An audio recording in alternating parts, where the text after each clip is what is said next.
Señoras y señores, ignoro cuántos de mis oyentes conocerán por sus lecturas o simplemente de oídas las teorías psicoanalíticas. Mas el título dado a esta serie de conferencias, Lecciones Introductorias al Psicoanálisis, nos obliga a conducirme como si no poseyerais el menor conocimiento sobre esta materia. Tan solo daré por supuesto que sabrán que el psicoanálisis constituye un especial tratamiento de los enfermos de neurosis, ¿no? De los enfermos de los nervios.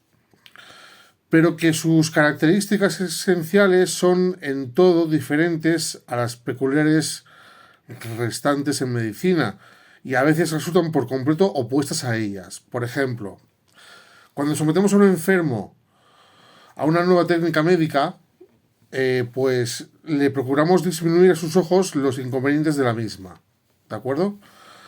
Y darle la mayor cantidad posible de seguridades respecto al éxito del tratamiento. Obrando así, estamos facilitando la entrada al enfermo de esa nueva técnica médica, ¿no?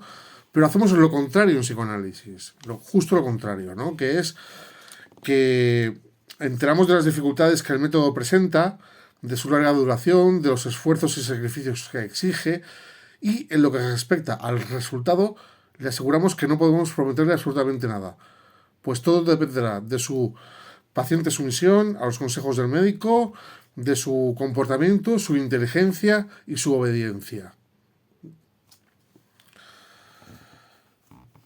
Continúa Freud apelando a que las primeras palabras han de equivaler al consejo de que no se venga a oír por segunda vez estas conferencias, pues en ellas os señalarán la inevitable imperfección de la enseñanza del psicoanálisis y las dificultades que se oponen a la formación de un juicio personal en estas materias. Naturalmente, no puedo predeciros lo que estas conferencias os harán avanzar en la comprensión del psicoanálisis, pero sí puedo en cambio aseguraros que vuestra asistencia no ha de capacitaros para emprender una investigación o un tratamiento psicoanalítico. ¿De acuerdo? Por otro lado, si entre vosotros hubiera alguien que no se considerase satisfecho con adquirir un superficial conocimiento del psicoanálisis y deseara entrar en contacto permanente con él, trataría yo de disuadirle de tal propósito, advirtiéndole de los sinsabores que la realización del mismo habría de acarrearle, ¿no? Como por ejemplo, en las circunstancias está vetado cualquier posibilidad de éxito universitario de esta rama científica. Sin embargo, hay siempre personas para las cuales todo nuevo conocimiento posee un invencible atractivo, a pesar de los inconvenientes que el estudio del mismo pueda traer consigo. Así pues, veré con gusto retornar a estas aulas a aquellos de vosotros en quienes tal curiosidad científica venza toda otra consideración, mas de todos modos era un deber mío haceros las advertencias que anteceden sobre las dificultades inherentes al estudio del psicoanálisis. Bien, vamos a repasar estas dificultades inherentes al estudio del psicoanálisis y que faltan en todas las restantes ramas de la medicina. La primera de tales dificultades surge en lo relativo a la enseñanza, al entrenamiento en psicoanálisis. A ver qué dice Freud. Dice que en la enseñanza médica estáis acostumbrados a ver directamente aquello que el profesor os habla en sus lecciones. Veis la preparación anatómica, el precipitado resultante de una reacción química o la contracción anatómica de un músculo por el efecto de la excitación de sus nervios. Más tarde se os pone en presencia del enfermo mismo y podéis observar directamente los síntomas de su dolencia, los productos del proceso morboso y en muchos casos incluso el germen provocador de la enfermedad. En las especialidades quirúrgicas, añade Freud, las intervenciones curativas e incluso tenéis, en las especialidades quirúrgicas asistís a las intervenciones curativas e incluso tenéis que ensayaros personalmente en su práctica. Hasta en la misma psiquiatría, la observación directa de la conducta del enfermo y de sus gestos, palabras y ademanes os proporciona un numeroso acervo de datos que se grabarán profundamente en vuestra memoria. De este modo, el profesor de medicina es como el en un museo, quien nos acompaña, ¿no? Puede decir, mire, aquí al esquizofrénico le pasa esto, tiene estos síntomas positivos, tiene estos síntomas negativos, ¿no? En psiquiatría se describen los síntomas, se ve al enfermo, cómo sufre, etcétera, ¿no? Pero en psicoanálisis esto, por desgracia, no lo tenemos, ¿de acuerdo? El tratamiento psicoanalítico aparece como un intercambio entre palabras, entre el paciente y el analista. Un intercambio de palabras. El paciente habla, relata los acontecimientos de su vida pasada y sus impresiones presentes, se queja y confiesa sus deseos y sus emociones. El médico escucha, intenta dirigir los procesos mentales del enfermo, le moviliza, da a su atención determinadas direcciones, le proporciona esclarecimientos y observa las reacciones de comprensión o rechazo que esta manera provoca en él. Las personas que rodean a tales enfermos y a las cuales solo lo groseramente visible y tangible logra convencer de la bondad de un tratamiento, al que considerarán inmejorable si trae consigo efectos teatrales semejantes a los que tanto éxito logran al desarrollarse en la pantalla cinematográfica, no prescinden nunca de expresar sus dudas de que por medio de una simple conversación entre el médico y el enfermo pueda conseguirse algún resultado. Naturalmente, es este juicio tan ininteligible como falto de lógica, y los que así piensan son los mismos que aseguran que los síntomas del enfermo son simplemente imaginaciones, ¿no? Las palabras, primitivamente, formaron parte de la magia y conservan en la actualidad algo de su antiguo poder.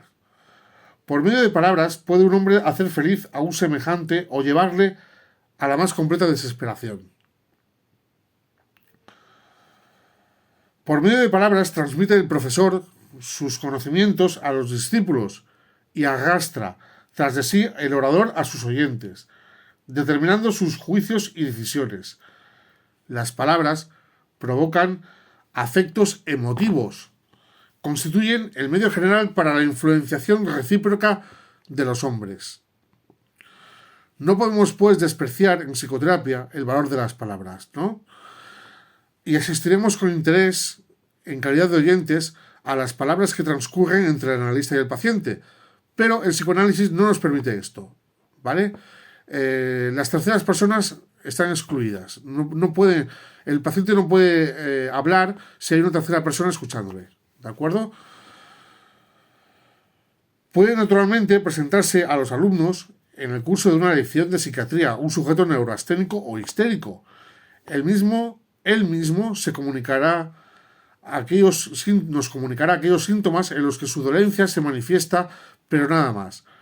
Las informaciones imprescindibles para el análisis nos las dará solamente al médico, ¿de acuerdo? Al psicólogo, al psiquiatra. Y esto únicamente en el caso de que sienta por él una particular ligazón emocional, que se llama transferencia, ¿de acuerdo? El paciente enmudecería en el momento en que al lado del médico surja una tercera persona indiferente. Lo que motiva esta conducta es que aquellas informaciones se refieren a lo más íntimo de su vida anímica. A todo aquello que como persona social, independiente, tiene que ocultar a los ojos de los demás. Y aparte de esto, a todo aquello que ni siquiera querría confesarse a sí mismo. Así pues, no podréis asistir como oyentes a un tratamiento psicoanalítico. Y de este modo nunca os será posible conocer el psicoanálisis sino de oídas.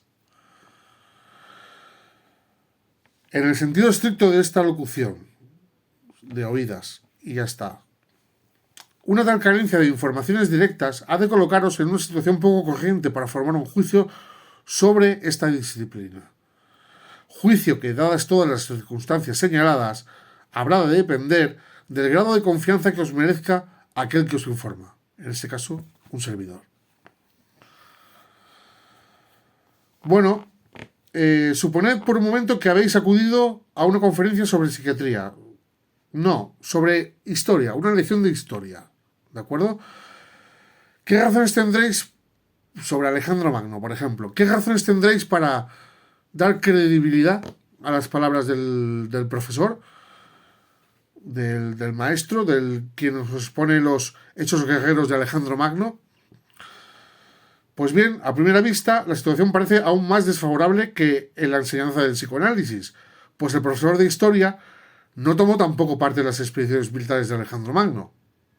Mientras que el psicoanalista, como mínimo, os habla, por lo menos, de cosas en las que él ha desempeñado un papel. Pero en las lecciones de historia se da una circunstancia que os permite dar fe, sin grandes reservas, a las palabras del conferenciante. Este puede citaros los relatos de antiguos escritores, contemporáneos a los hechos objeto de su lección, o por lo menos bastante próximos a ellos. Se puede referir a los libros de Diodoro, Plutarco, Arriano, etc. Y puede presentaros asimismo reproducciones de las medallas y estatuas de Alejandro, ver fotografías, por ejemplo, la batalla de Isos, en el mosaico de Pompeya. Claro que todos estos documentos no demuestran estrictamente considerados, sino que ya generaciones anteriores creyeron en la existencia de Alejandro Magno. Pues bien, en realidad sus hechos heroicos y esta circunstancia podrían fundar de nuevo una crítica escéptica, alegando que no todo lo que sobre Alejandro se ha relatado es verosímil ni puede demostrarse detalladamente. Sin embargo, no puedo admitir que tras una lección de este género salieseis del aula dudando todavía de la realidad de Alejandro Magno. Vuestra aceptación de los hechos expuestos en la conferencia obedecerá en este caso a dos principales reflexiones. La primera será que el conferenciante no tiene motivo alguno para haceros admitir como algo real que él mismo no considera así. Y en segundo lugar, todos los libros de historias a los que podáis ir en busca de su confirmación os relatarán los hechos, aproximadamente en la misma forma.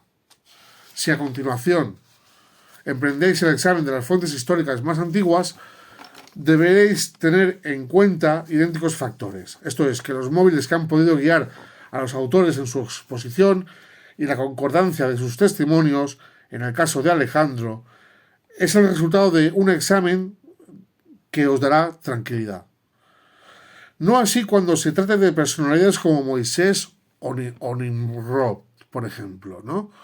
Volviendo ahora a las dudas que pueden surgir en vosotros con respecto al grado de confianza merecido por el informante de psicoanalítico, en mi caso yo, Rubén Broncano, licenciado en Psicología por la Universidad de Girona, pues me preguntaréis muy justificadamente, por cierto, cómo no existiendo verificación objetiva del psicoanálisis ni posibilidad alguna de demostración, puede hacerse el aprendizaje de nuestra disciplina y llegar a la convicción de la verdad de sus afirmaciones.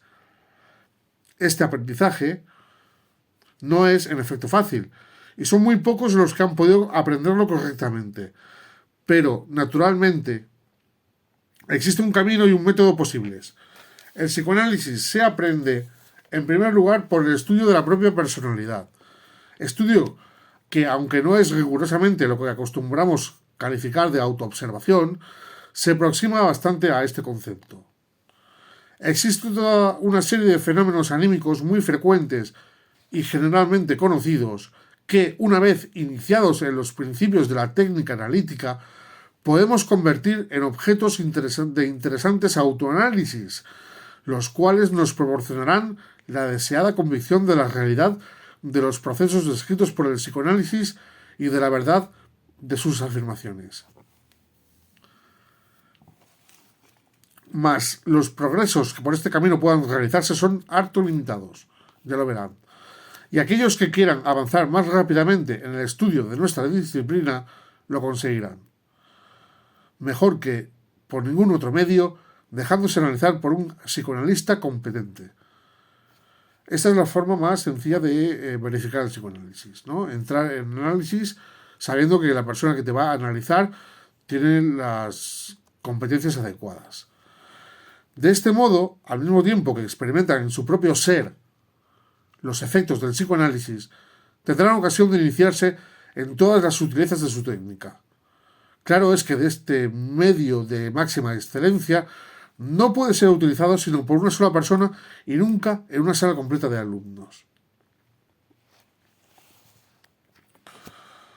Segunda dificultad.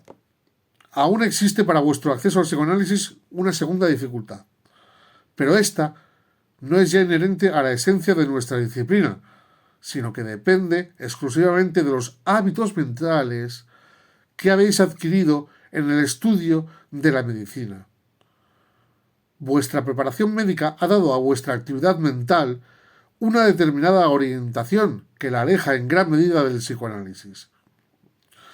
Se os ha habituado a fundar en causas anatómicas las funciones orgánicas y sus perturbaciones y a explicarlas desde los puntos de vista químico y físico, concibiéndolas biológicamente, pero nunca ha sido dirigido vuestro interés a la vida psíquica, en la que, sin embargo, culmina el funcionamiento de nuestro organismo.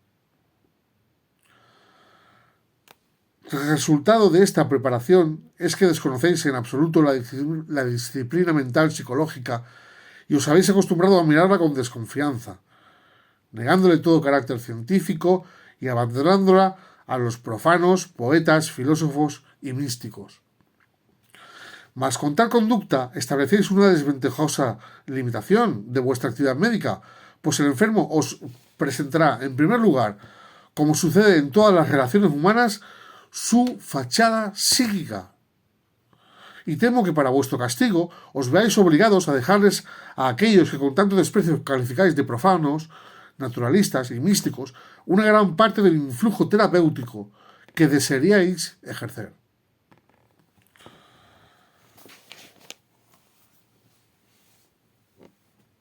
Dice Freud, adelante, que faltanos aún aquella ciencia filosófica auxiliar que sería de muy importante para la ayuda de nuestros propósitos médicos, ¿no? Es decir, ¿cómo abordamos la psicoterapia?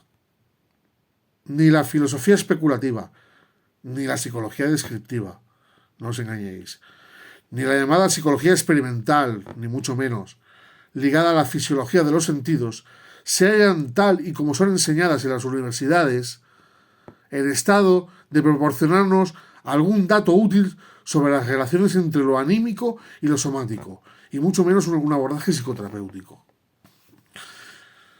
Bien, dentro de la medicina, la psiquiatría se ocupa ciertamente de describir las perturbaciones psíquicas por ella observadas y de reunirlas formando cuadros clínicos. Mas en sus momentos de sinceridad, los mismos psiquiatras dudan sobre si sus exposiciones puramente descriptivas merecen realmente el nombre de ciencia. Los síntomas que integran estos cuadros clínicos no son desconocidos en lo que respecta a su origen, su